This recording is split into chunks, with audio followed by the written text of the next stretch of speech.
안녕하세요. 중량 보라 방송을 시작하겠습니다. 안녕하세요. 안녕하세요. 아이고 오래간만에 뵙습니다. 네, 새해 복 많이 받으십시오. 네, 고맙습니다.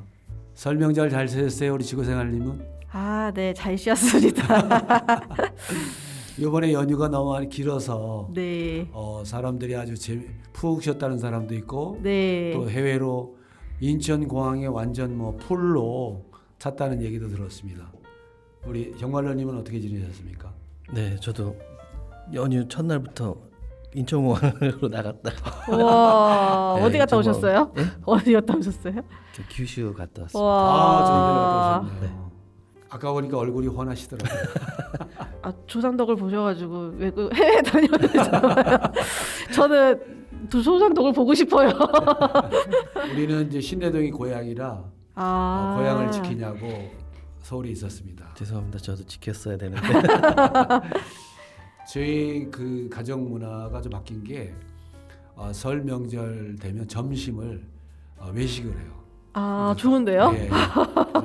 이번에는 좀 좋은 호텔 가서 뷔페 가서 아주 자녀들하고 그리고 설 연휴 때 보니까 경복궁을 갔었군요.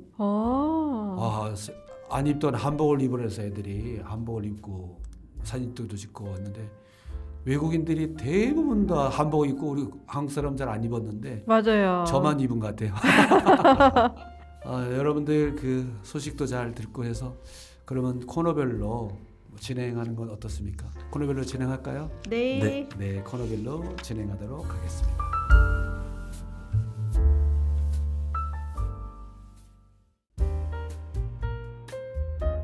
안녕하세요. 2025년도가 밝았습니다. 설 명절이 지나고 봄 소식을 전하는 입춘입니다. 중량구의 역사를 소개하는 코너를 진행하는 왕보연 인사드립니다. 안녕하세요. 안녕하세요. 한국의 아동문학과 대중문학의 거장을 소개하도록 하겠습니다.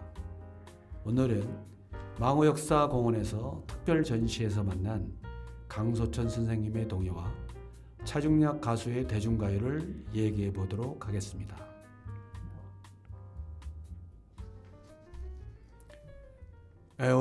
오늘은 우리 망우역사공원에서 열리는 특별 전시회를 통해 강소천 선생님과 차중약 가수의 작품을 살펴보려고 합니다. 두 분은 각각 아동문학과 대중음악에서 큰 족적을 남긴 분들이죠. 먼저 강소천 선생님의 동요에 대해서 얘기해 볼게요.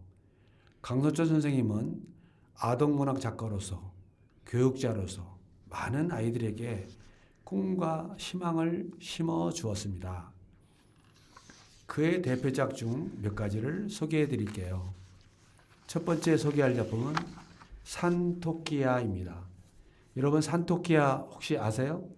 토끼야 토끼야 산속의 토끼야 겨울이 되면은 무얼 먹고 사느냐 이렇게 이어지는 동요입니다. 혹시 불러보신 적 있으십니까? 어렸을 때 불러본 것 어렸을 때 같아요. 불러본 것 같아요. 교과서에 나와서. 교과서에 나와서 보통 이 노래 말고 다른 토끼를 많이 부르긴 했었는데. 그러죠? 네, 이 노래도 알죠. 그러면 그 토끼는 누가 작사했는지 잘 모르지만 이거는 강소천 선생님이 작사를 했습니다. 그래서 산속에 뛰어다니는 토끼를 묘사하고 자연 속의 자유로움과 순수함을 느끼기 위해서 작사하신 것 같아요. 많은 어린이들에게 사랑받는 이 곡은 자연과 동물에 대한 애정을 키워줬던 곡입니다. 혹시 산토끼하고 연관된 이야기가 있으십니까?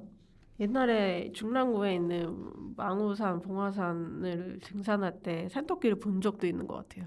저도 봤어요. 그래요. 저도 그때 당시 봤는데 그때는 산토끼를 풀어놓은 게 아니라 집토끼를 풀어놔서 그 토끼들이 산속에서 적응을 잘 못한 것 같은 생각이 들더라고요. 맞아요. 저도 그렇게 생각했어요. 되게 느리더라고요. 느리죠. 네. 토끼는 좀 빠른데. 근데 그 신내동에 옛날에 산토끼를 잡으러 다녔어요, 저희가. 진짜로 잡았어요. 네. 아니 어렸을 때는 그걸 잡아서 이렇게 잡아먹기도 하고 그랬는데 동네 어린아이들 어른들이 같이 모여서 조그만 산 있죠. 산 하늘을 전체를 다 쭉 쌓아가지고 토끼머리 쫓습니다. 위로. 그럼 토끼들이 위에는 잘 올라가요. 위로 올라가는 거는. 그래서 쭉쭉 다 정상쯤 갔을 때 거꾸로 내려보내요. 그러면 토끼들이 굴러요. 밑으로 내려가는 거니까. 그래서 토끼를 잡았던 생각이 나네요. 어디 산이? 봉화산 커서 안 되잖아요. 봉화산은 커서 안 되고 지금 여기 그 착한 낙지 있는 조그만 산 뭐 안 알아요. 가보셨어요? 네. 네, 그 세안 아파트 뒤에 있는데 네. 거기가 옛날에 둥근 그 야산이었군요. 음. 주로 거기서 많이 잡았던 것 같아요. 거기는 이제 동네 사람들이 전체를 다 이렇게 모아서 한쪽으로 몰기가 상당히 좋지 않았나 이런 생각이 듭니다. 지금은 찾아보니까 그 이 산토끼를 잡아먹는 게 고양이래요. 그래서 고양이가 많아가지고 토끼가 없어졌다는 썰도 있습니다. 아 그렇군요. 네. 예. 그렇게 하시면 몇 마리 잡혀요? 한 번에? 한 번에 뭐 많이 잡아야 두세 마리죠. 그러니까는 동네 사람들이 모여서 같이 이렇게 그 화합하고 뭔가 이렇게 한다는 그 부분이 의무고 그 산에서는 그 정월 때울 때 그 불꽃놀이 네. 같이 막 했던 그런 그 생각도 나네요. 옛날에는 진짜 지불놀이도 있고 그랬네요. 네, 지불놀이 많이 했지 않습니까? 그 지불놀이 많이 해서 근데 지금은 지불놀이를 하면 산불 나서 위험해서 못하게 하고 토끼는 잡을 수도 없잖아요. 그러니까 지불놀이 하다가 이제 논에 그 볕단을 쌓아놓잖아요. 네. 거기에 붙어가지고 몽땅 다 타버린 케이스도 있어요. 네. 그래서 뭐 부모님들한테 혼나고 막 동네 사람들한테 구중 들었던 그런 생각도 나네요. 요즘 아이들이 못하는 걸 옛날에 해봐서 좋았겠어요. 네. 즐거웠을 것 같습니다. 우리가 어렸을 때는 이 주변에 놀거리가 너무 많았었죠. 아이들하고의 어떤 그런 부분 추억들이 상당히 많았던 것 같아요. 그래서 그러면서 자연 속에서 자라가지고 정서가 좀 풍부해지지 않았나 이런 생각 듭니다. 다음 소개할 작품은 코끼리입니다. 코끼리. 코끼리 아저씨는 코가 손이래 과자를 주면은 코로 받지요. 이런 노래 혹시 불러보셨어요? 네, 많이 불렀죠. 네, 알죠. 네. 이것도 코끼리 크기와 강인함을 노래하면서 아이들에게 동물의 다양성과 특성을 배우게 해줬던 곡인 것 같아요. 그리고 또 토끼리의 독특한 모습을 행동을 통해 상상력을 자극했던 그런 그 곡이었던 것 같습니다. 마지막으로 소개할 작품은 꼬마 눈사람입니다. 한겨울에 밀짚 모자 꼬마 눈사람 눈썹이 우습구나 코도 빗들고 거울을 보여줄까 꼬마 눈사람. 아이고 참 힘드네. 이 동요는 눈으로 만든 작은 눈사람을 주제로 하며 겨울의 즐거움과 눈놀이를 재밌게 표현했던 곡입니다. 아이들에게 계절의 변화를 느끼게 해준 겨울 추억을 만들어 주었던 곡입니다. 여러분들 동요 세 편 들려드렸는데 동심으로 돌아가는 것 같습니까? 네, 저희는 아이를 키우고 있어가지고 아이들이 이런 걸 참 좋아합니다. 아 좋아해요. 네, 코끼리 노래 정말 잘 부르고 있습니다. 아 네. 오랜만에 들었는데 정말 가사를 잘 쓰신 것 같아요, 이분이. 네. 그 한겨울의 밀짚 모자 사실 부를 때는 그냥 모르지만 이걸 내가 썼다고 생각하면 되게 저는 그렇게 잘 표현을 못했을 것 같거든요, 한마디로. 저도요. 근데 막상 오랜만에 들으니까 아, 강소천이라는 분이 대단했구나 이런 생각이 들었어요. 그러니까요. 저라면은 이 눈사람을 머리 가슴 배 3개로 만들어야 되나 2개로 만들어야 되나 이렇게 얘기하는데 네, 엘사는 3개잖아요 머리 가슴 배. 올라프. 네, 근데 보통은 이렇게 2개로 만들잖아요. 이런 생각을 하고 있는데 이분은 이렇게 시적 감각이 있게 그러니까요. 했으니까. 코가 손이라고 하는 것도 네, 어떻게 저런 생각을 하셨을까 싶은. 그러니까요. 코는 코고 손은 손인데. 그래서 그 강소천 선생님이 동물적 부분이나 또 자연적 어떤 현상이나 그의 어떤 여러 가지 어떤 사물적 부분에 대한 것을 정서적으로 잘 표현해서 어린이들에게 꿈과 희망을 전해줘서 최근에는 우리 노벨 문학상을 받은 사람들이 있을 정도의 우리나라가 상당히 그런 밑바탕을 강소천 선생님이 만들어 주시지 않았나 이렇게 생각해 봅니다. 이제는 차중락 가수의 대중가요로 넘어가 볼까요? 차중락은 1960년 후반부터 70년대 초반까지 활동하며 많은 사랑을 받았던 가수입니다.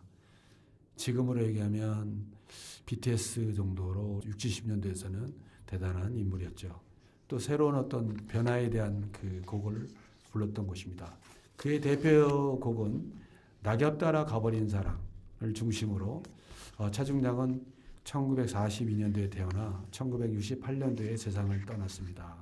아주 전설적인 가수였죠. 그의 대표적인 낙엽 따라 가버린 사랑은 지금도 여전히 많은 사람들에게 사랑을 받고 있습니다. 1963년도에 키보이스 밴드로 미팔군 무대에 오른 후 큰 인기를 얻었습니다. 1966년도 엘비스 프레스 Anything That's Part of You 노래를 번안한 낙엽 따라 가버린 사랑입니다. 이 곡은 1960년도 후반에 한국 경제의 성장과 사회적 변화 속에서 많은 이들에게 위안과 희망을 주었습니다. 차중락 음악적인 유산은 지금도 많은 사람들에게 사랑을 받고 있으며 그의 음악은 시대를 초월한 감동을 전해 주었습니다. 혹시 차중락 가수 아세요? 시대가 좀 틀려서 이름만 들어봤습니다. 이름만 들었습니까? 네. 그 서정적으로 감정이 아주 풍부한 그런 그 가수였죠. 저 그래서 찾아봤는데 네네. 거의 그 한 시대의 아이콘 같은 그런 분이셨더라고요. 네, 맞습니다. 미스터 코리아도 나가시고 그랬던데요. 그랬어요? 네. 미스터 코리아 2위를 하셨더라고요. 네. 전국 대회에서 몸짱이셨대요. 네. 네. 근데 1위가 그때 그 당시 대회가 1위가 누군지 아세요? 모르겠네요. 호랑이 선생님 아세요 혹시? 수사반장 호랑이 선생님. 조경환 그 배우. 네. 그분이 그때 61년도에 미스터 코리아에서 1위 하시고 2위가 차중락 씨더라고요. 그랬어요. 네. 네. 그건 아주 새로운 정보였습니다. 그러니까는 차중락 가수가 감정적 부분이나 또 이게 육체적으로 이게 몸도 짱이었기 때문에 상당히 많은 그 젊은이들의 마음을 훔쳐가지 않았나 생각하고 남자들도 차중락 가수의 그 성대묘사를 많이 했던 것 같아요. 아주 묘사를 하고 싶어서 하는 게 아니라 흉내를 많이 냈다고 볼 수 있죠. 그러니까 처음으로 그 불렀던 그런 기억이 나네요. 혹시 노래 한번 불러보시겠어요? 아주 그 시대를 초월한 아주 감동적인 가수였던 것 같습니다. 오늘은 역사문에 전시된 우리 강소천 선생님과 차중락 가수의 작품을 함께 살펴보았습니다. 이 전시회를 통해 우리는 두 분의 작품이 얼마나 이 사회 그 시대에 큰 영향을 미쳤는지 다시 한번 깨달을 수 있었던 시간이었습니다. 여러분들 특별 전시회는 망호 역사문화공원에 가셔서 다양한 체험을 해보시기 바랍니다. 거기 가시면 동요도 부를 수 있는 무대가 있고 또 DJ 옛날에 그 DJ를 할 수 있는 DJ 박스를 잘 만들어 놨거든요. 또 거기 가서 여러분들도 같이 그 시대의 어떤 DJ 역할도 한번 해주시면 다양한 문화 체험이 되지 않을까 생각해 봅니다. 이 두 분이 망호 역사문화공원에 영면하고 계십니다. 여러분 한번 찾아가 보시지요. 중량구와 역사나 사라지는 곳, 인물을 소개하고 싶으면 사연 부탁드립니다. 감사합니다. 안녕히 계세요.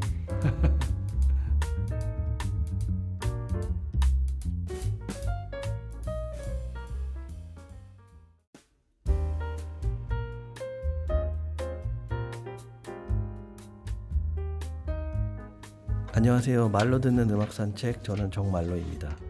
말로 듣는 음악 산책은 한국 가요의 지나간 히트곡과 숨은 명곡을 이야기하며 그 시절과 그때의 나를 다시 돌아보는 시간입니다. 왕보현 진행자님이 방금 소개해주신 내용 중에 차중락 씨가 나오잖아요. 네네. 오늘은 그 차중락 씨가 속해 있던 키보이스라는 밴드의 대표곡 해변으로 가요라는 곡에 대해서 얘기해 보겠습니다. 그때 당시에 키보이스 밴드는 아주 전설적인 그 밴드죠. 그랬다고 하더라고요. 네네. 지구생활 선생님, 해변으로 가요라고 아세요? 네, 노래는 들어봤어요. 아세요? 해변으로 가요. 해변으로 가요. 맞아요. 이 키보이스는 차중락 씨가 계셨던 차중락 씨가 1기에 계셨더라고요. 기수가 따로 있더라고요. 기수가요? 네. 네네. 1기, 2기 이렇게 있는데 해변으로 가요는 2기 분들이 부른 노래입니다. 네, 차중락 씨가 돌아가시고 네네. 2기 멤버로 다 바뀐 다음에 해변으로 가요를 발매를 했더라고요. 네. 1970년 11월에 해변으로 가요를 발매했는데요. 사실 이 곡은 일본에서 먼저 발매된 일본 곡이더라고요. 그래요? 네, 일본 밴드 디 아스트로제트라는 밴드가 1966년에 발매한 하마베에 이꼬라는 그런 일본 곡이었어요. 근데 먼저 발매된 게 사실 큰 문제는 아니잖아요. 그렇죠. 예, 그 이후에 어떤 일들이 일어났는지가 중요하니까 제가 그래서 그 사연을 한번 소개해드리겠습니다. 1968년에 서울시민회관에서 열린 아시아 그룹 사운드 페스티벌이 있었어요. 그때는 뭐 페스티벌 밴드 음악이 한참 유행해갖고 페스티벌 같은 게 많이 열렸나 봐요. 근데 디 아스트로제트라는 그 일본 밴드가 초청을 받아서 본인들 노래를 하게 되었는데 당시만 하더라도 그 일본어로 그대로 노래를 하는 게 좀 금지되어 있었나 봐요. 네. 한국에서. 지인을 통해서 소설가 이호철 씨라는 분한테 그 본인들의 노래를 한국어로 번안해달라 그래서 그 노래를 불렀대요, 거기서. 네. 근데 같이 참가했던 그 키보이스 2기 멤버들이 찾아가서 이 노래 너무 좋은데 우리가 좀 불러도 되겠냐고 이렇게 허락을 구했다고 해요. 불러도 되겠냐 그래서 부르세요 이렇게 해서 그 다음 해 이제 1970년에 발매를 한 거죠. 해변으로 가요. 아주 우리 세대는 유명했어요, 그게. 네, 그 곡이. 거의 뭐 예. 여름 바다 하면은 무조건 이 노래였던 것 같더라고요. 맞아요. 네. 근데 이제 노래를 발표할 때 이제 원곡자의 이름을 쓰지 않고 그 크레딧에 키보이스 가요 그룹 작사 작곡 이렇게 표기를 했다고 해요. 그리고 76년에 다시 발매한 골드 앨범에서도 키보이스 작사 작곡, 그리고 83년에는 김희갑 작사 작곡, 김희갑 씨라고 유명한 작곡가 작곡가 있었죠. 네, 들어보셨죠? 그분이 키보이스의 그 프로듀서셨더라고요. 그분 이름으로 다시 낸 거예요. 그러다가 96년에는 그 키보이스 2기 멤버 베이스 치셨던 장영 씨 이름으로 이제 저작권을 계속 등록하셨나 봐요. 장영 씨가 돌아가시니까 그 딸한테 또 저작권을 물려줘서 그 딸이 저작권료를 계속 받고 있었던 거죠. 네. 근데 이거를 원곡자는 이미 1980년부터 알고 있었는데 방법이 없었나 봐요. 지금은 2008년부터 한일 저작권 협약이라는 게 맺어져 갖고 그 상대국에 그 노래에 대한 저작권료를 대신 청구해주는 협약이 생겼어요. 2008년부터. 근데 그 전에는 그런 게 없었기 때문에 주장도 못하고 저작권료도 나한테 들어올 수가 없었던 거죠. 그래서 이분이 그 원곡자분이 2003년에 소송을 걸었어요. 일본 사람이요? 예, 일본 사람인데 이분은 보니까 교포더라고요. 예. 이철 씨라고. 예. 예. 그래서 가서 2007년에 대법원에서 이 노래 저작권자는 이철 원곡자라는 게 판결이 났고 키보이스의 노래는 표절입니다라고 판명이 났어요. 그리고 이때까지 그 사용했던 그 저작권료를 8천만 원으로 정해갖고 8천만 원을 지불해라 이렇게 나온 거예요. 근데 저는 또 궁금한 게 생기더라고요. 이 해변으로 가요를 또 리메이크를 많이 하셨더라고요. 97년에는 DJ DOC가 리메이크를 했고 2001년에는 노브레인이 리메이크를 했어요. 그 리메이크도 사실은 그 허락을 받아야 되잖아요, 원곡자한테. 그러면 이것도 아마 그분들이 리메이크 하세요 이렇게 해줬을 것 같더라고요. 근데 생각에 자기 노래도 아닌데 하라 마라 하는 것도 좀 아니지 않나요? 그렇죠. 네. 그리고 저는 그 사람 노래인지 다 알잖아요. 아, 네, 예, 네. 예, 예. 그런데도 재판을 대법원까지 간 거 아니에요. 맞습니다. 그렇게까지 왜 했을까 좀 싶은 생각이 들더라고요. 글쎄요, 그게 뭐 여러 가지 사연이 있었겠지만 좀 이해 안 가는 부분도 좀 있네요. 본인들이 다 돌아가시고 또 가족들이 그 부분을 안고 싸우고 그러다 보니까 아마 조금 여러 가지 좀 욕심이 좀 가하지 않았나? 가족은 몰랐을 수도 있을래나. 네네네. 근데 이게 사실 조금만 찾아보면 다 나오거든요. 그 일본어로 똑같은 노래가. 그래요. 그러니까 몰랐을 수가 없고 이미 70년보다 더 전에 66년인가 그때 발매한 기록도 있는데 네. 저작권 법을 몰라서. 저도 그래서 생각을 해봤는데 어쩌면 금액이 너무 세서 상대방이 만약에 뭐 요구하는 금액이 10억 조, 20억 조 이랬을 수 있잖아요. 이때까지 그럼 너 70년부터 2000 몇 년이야? 지금 몇 년? 30년 동안 그거는 너무 세다 이래서 항소를 했는지 그랬을 수는 있을 것 같은데 그러면 그동안 몇십 년 동안 쓰고 8천만 원 주는 거는 사실 이건 남는 장사거든요. 그래서 안 돼. 저는 이렇게 하면 안 된다고 생각을 합니다. 예. 맞습니다. 예. 저작권 중요하죠. 예. 아무튼 이런 것들은 이제 양심의 문제니까요. 서로 배려하고 속이지 않아야 우리가 믿고 살 수 있잖아요. 이거는 절도, 불법 점거, 불법 점유라 그런 것들하고 같다고 저는 생각하거든요. 아, 예. 지금부터라도 우리도 우리 세대들, 우리 젊은 세대들도 노력과 노동에 대한 정당한 권리가 지켜질 수 있게 이런 일들이 일어나지 않았으면 합니다. 오늘은 해변으로 가요라는 노래에 대해서 이야기해봤습니다. 그럼 시간을 내서 이 노래를 찾아서 들어보시고 내 지난 시간을 돌아보시고 또 오늘을 살아가시는 힘을 얻으셨으면 좋겠습니다.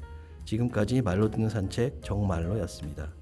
그럼 다음 시간에 또 다른 음악으로 찾아뵐게요. 안녕히 계세요. 수고하셨습니다. 네, 수고하셨습니다. 아주 해변으로 가요에 이런 많은 일들이 있었는지 몰랐네요. 예. 그러니까 난 소송 걸리면 바로 미안하다 하고 아니지 그 전에 내 곡이 아니라고 얘기할 것 같은데. 그러니까 소송까지 가지 말았어야 돼. 네.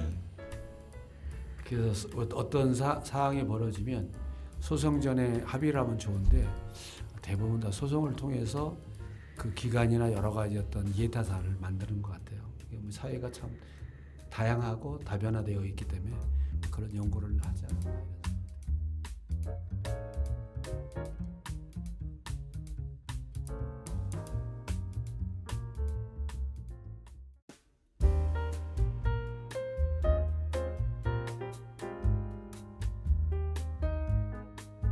안녕하세요. 어려운 과학을 쉽게 이해하는 코너 지구생활입니다. 1월 1일 새해죠.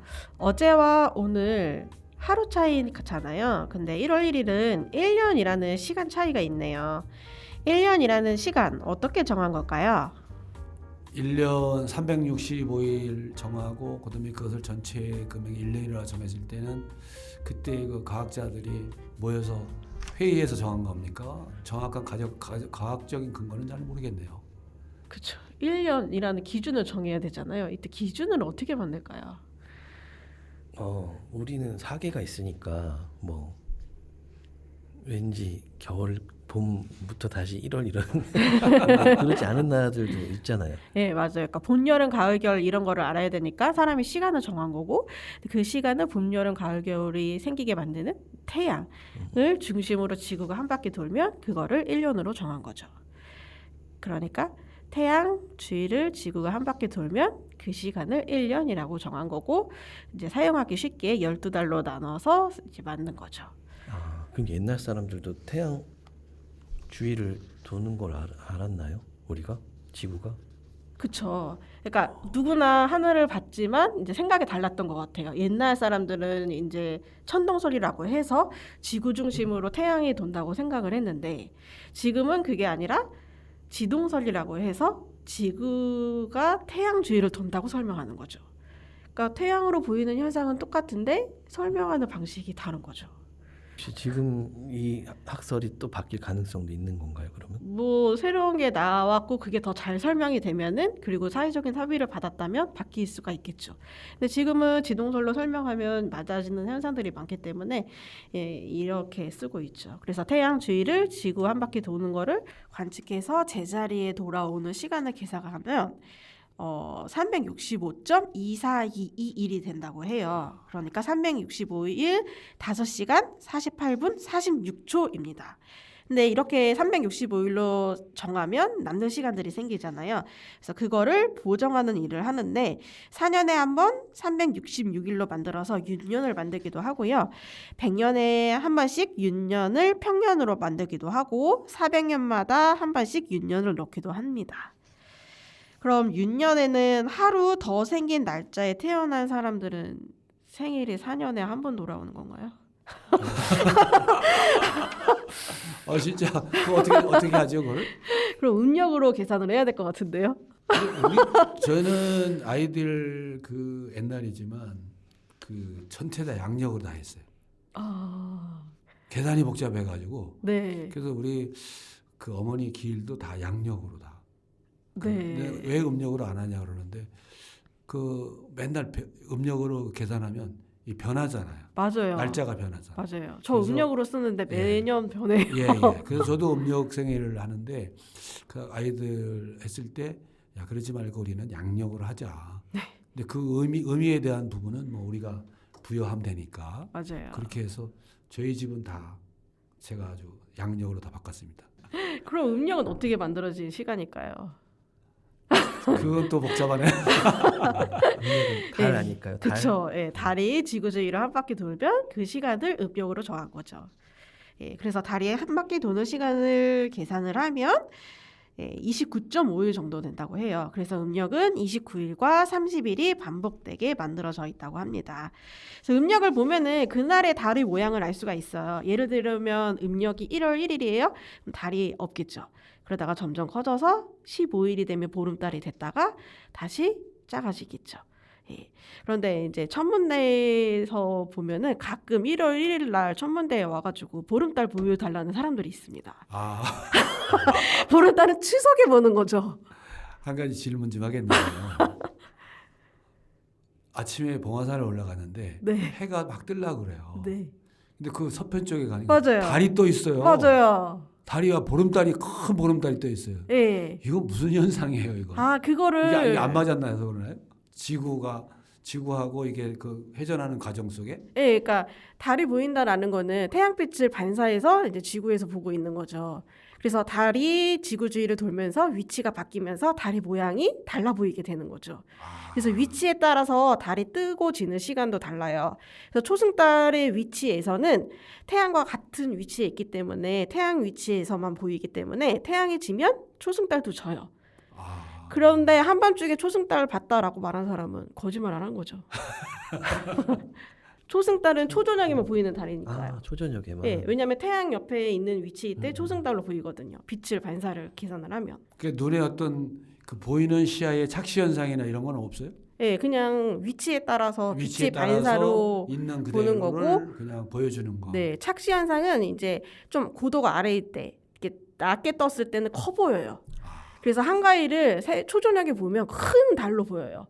근데 이제 한밤중에 한가위 달을 보면은 이제 초저녁보다는 조금 작게 보이겠죠. 착시 때문에. 그건 착시 때문에 그런 예. 거구나. 그러면 금음달도 초저녁에만 볼 수 있는 거예요? 금음달은 이제 초저녁과 반대니까 아까 말했듯이 태양과 반대쪽에서 보이는 달이죠.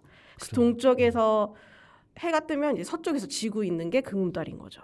그러면 영화 같은 데서 이제 초승달이 이렇게 나오면 네. 굳이 몇 시인지 설명하지 않아도 그쵸. 초저녁이구나. 그쵸. 알 수 있죠. 저는 또 궁금한 게 1월 1일은 달을 못 본다고 하셨잖아요. 그쵸. 달은 어디가 있어요 그때는? 어떻게 돼요? 태양과 같은 방향에 있어요. 1월 1일은. 그러니까 태양이 지면 달도 같이 따라서 지겠죠. 그러니까 달이 밤에는 안 보이죠. 왜냐하면 낮에 떴기 때문에. 태양이 있을 때 떴기 때문에. 그런 생각을 한 번도 못 해보고 있어요.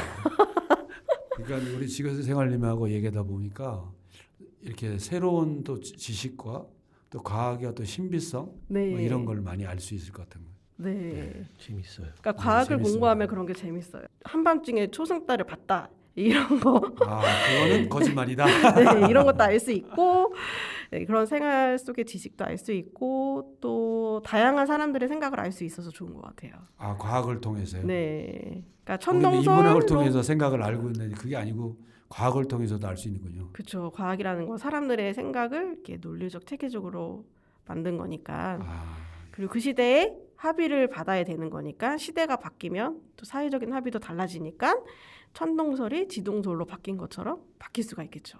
아, 예. 우리는 그러면 옛날에는 고려 시대, 조선 시대 네. 때는 네, 이런 정보들을 이렇게 지금처럼 뭐 세계가 같이 공유하고 이러지 않았을 거 아니에요. 네, 사람들 입에서 입으로 떠도는 그런 그냥 지식으로 그냥 알게 되는 그런. 그때도 관측한 게 자료로 남아 있는 걸로 알고 있어요. 그래서 달을 모양으로 봤을 때 어떤 미나 그림에서 저게 달이 저렇게 모양이 안 뜬데 왜 저렇게 그렸을까 생각해 보면 그거는 이제 일식이나 월식 이런 것들이 그려져 있는 거죠. 그럼 또 설명이 돼요. 그러면 그런 게 옛날 고려 뭐 이런 시대 때는 관측 기록으로 정확하게 남아 있겠죠. 뭐 그런 뭐 일식이나 월식을 이용해서 뭐 권력을 가지신 분들이 신격화 시켜서 네, 전체를 그 일본 네. 백성들을 네, 자기 손아귀에 뭐 넣다든가 뭐 네. 이런 내용도 있잖아요. 맞아요. 그래서 그 천문학 같은 이런 해와 달 이런 거는 천문학이잖아요. 그런 하늘에 대한 연구는 옛날에는 고위층들만 할 수 있었다고 해요. 그러니까 있는 집 자식들만 이런 걸 알 수 있었는데 지금은 이제 모두가 알 수 있기 때문에 안 속습니다. 안 속을 겁니다. 그런 생각이 들어요. 그러니까 그때는 자기들만 알고 일반 사람들은 몰랐잖아요. 맞아요. 어쩌면 지금도 그런 네. 정보들이 있지 않을까. 어딘가에 있을 네. 것 같아요. 많죠. 드네요. 많습니다. 그래서 이렇게 과학을 공부하면은 그런 것들을 판단할 수 있는 힘이 생기는 것 같아요. 그러니까 지금 뭐 우리가 GPT다 뭐 여러 가지 어떤 과학이 발달하고 있지만 또 그런 속의 어떤 추리나 이런 것이 우리 지구생활님처럼 과학을 통해서 정확한 판단력 또 그것을 그 자기 나름대로의 어떤 그것을 구축해내고 추구하고 내 것으로 만들 수 있는 그런 그러니까 자기만의 어떤 세계의 영역이 넓어지는 그런 그 좋은 네, 그러니까 세계관을 부분이 키울 아닌가 수가 이런 있어요. 생각이 드네요. 맞아요. 예, 예. 그래서 저는 하늘을 보면 속이 뻥 뚫려서 너무 좋아요. 아, 그러니까 세계관이 키워지잖아요. 네. 드넓은 우주를 보면은 이 네. 답답한 마음이 우주로 가는 느낌이에요. 전 우주적 차원에서 본다면 그 지구는 점에 불과하잖아요. 점. 그렇죠. 그러니까 우리가 다 미물이라고 뭐 얘기도 하고 그러는데 저 인간이 참 그렇게 아동바동 할 필요도 없는데 그니까요. 우리가 재미처럼 이렇게 팟캐스트도 하고 맞아요. 좋은 얘기도 나누고 그니까요. 또 이런 정보도 전해주고 뭐 이런 게 좋지 않나 이런 생각이 듭니다. 네. 네. 이렇게 음력을 이용하면 밀물과 썰물을 알 수 있다고 해요. 그리고 달의 모양이 바뀌면서 오늘의 음력 며칠인지 알 수 있게 되고요. 민물과 썰물의 그 부분은 과거에는 이제 경험에 의해서 알았을까요? 어떻게 그러니까 그 정확하게 경험적인 지식이 있었던 거죠. 아, 관찰을 경험적 지식. 하면은 경험적인 지식이 생기잖아요. 그렇죠. 자기가 직접 해보면. 예, 예. 그러니까 이순신 장군 같은 경우에는 그 올동을 잘 관찰을 해서 경험적인 지식이 그 사람만 있었을 거고 예. 그때 그걸 지형적인 특정을 잘 활용해서 많은 왜군을 물리쳐서 우리 나라를 지킬 수 있었던 거죠. 진짜로 거기 가보면 예. 물살이 엄청 세요. 예, 그 지형 자체가 예, 그렇다고 해요. 그리고 그 밀물, 썰물 이때를 잘 이용을 하면 이렇게 잘 빠지니까 밀물, 썰물이 그 차이가 큰 데는 우리나라 서해안 같은 데라고 해요. 동해는 밀물, 썰물을 잘 못 느끼잖아요. 그건 왜 그런 거예요? 그러니까 이렇게 갇혀 있는 만의 형태가 되면은 밀물, 썰물의 효과가 크다고 해요. 그래서 서해안의 밀물, 썰물 조차가 큰 게 세계 5위 안에 든다고 들었어요.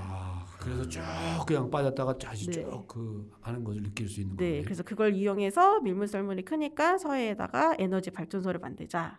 그래서 시아호가 만들어진 거고. 예. 예. 그 자연의 그 환경, 지형 이런 것을 잘 이용해서 네. 뭐 뭔가 과학적 발전이나 뭐 경제적 부분을 이렇게 올릴 수 있는 거네요. 네. 과학이 돈이네요. 그럴 수 있겠죠. 과학이 침대네요. 저희 아들이 침대는 과학이라고 자꾸 얘기해서 제가 많이 힘듭니다. 그렇게 그 초등학교 문제에 그렇게 쓴 사람도 있다 그러더라고요. 네, 그렇게 많이 봤어요. 과학은 침대다. 과학이 뭐냐 그럴 때 침대다. 다리 잡아 당겨서 밀물과 썰물이 되고 이런 거를 뭐 선생님이 얘기해 주니까는 그런가 보다 하고 알지 그냥 살아서는 난 모를 것 같은데. 그래서 보이지 않는 세계가 엄청 많잖아요. 예를 들면 지금 우리 눈에는 보이지 않지만 현미경으로 보면은 정말 많은 미생물이 살고 있다는 것도 알고 또 만원경이라는 기구를 이용하면은 지구 밖에 더 많은 것들이 있다는 것도 알게 되고 그래서 예전에는 우리나라가 과학기술이 되게 빨리 앞섰었는데 동양 쪽이 근데 이제 어느 순간 서양이 다 따라잡아서 서양이 더 발전하게 됐잖아요. 그 중에 하나가 보이지 않는 것들을 수치화했다고 해요. 예를 들면 힘 같은 거를 수치화시켜 놓고 온도 같은 것도 눈에 보이진 않지만 수치화시켜 놓고 하면서 이제 산업혁명 기계가 만들어지면서 산업혁명이 일어나면서 좀 많이 발전해서 그 뒤처졌던 그러니까 앞섰던 동양이 좀 과학기술이 좀 이렇게 뒤처졌다고 라는 그런 썰을 들은 적이 있어요. 그러니까 보이지 않는 거를 볼 수 있는 힘을 갖는 것도 좋은 것 같아요. 그러니까 보이지 않는 것을 볼 수 있듯이 보이지 않는 힘을 또 볼 수 있는 그게 또 엄청나잖아요. 사회생활 하면서. 그쵸. 그렇지 않을까요? 그렇죠. 네. 그게 보이지 않는 속에서 모든 게 다 이루어져요 또. 맞아요. 자기만 모르고 있는 것뿐이고. 그게 중랑보라.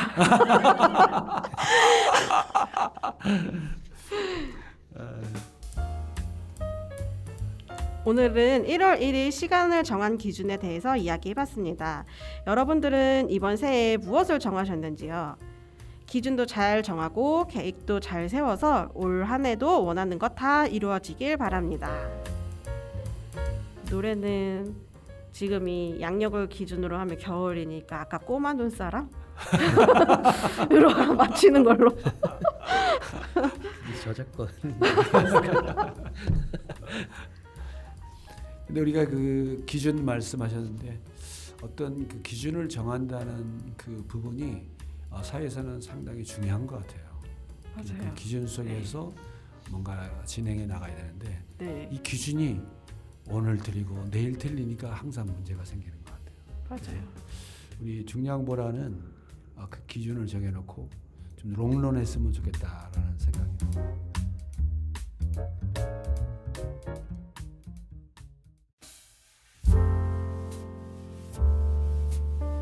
모처럼 우리가 이렇게 모여서 또 방송을 했는데 어땠었습니까? 아, 즐거운 시간이었습니다. 오늘이 제일 재밌었다. 네. 그래서 우리가 새로운 기준을 정하고 그 기준 속에서 서로 다 보완해가면서 뭐 협력해서 선을 이루는 방송이 되었으면 합니다. 네, 그러면 중량 보라 방송을 마치도록 하겠습니다. 고맙습니다. 감사합니다. 감사합니다. 네.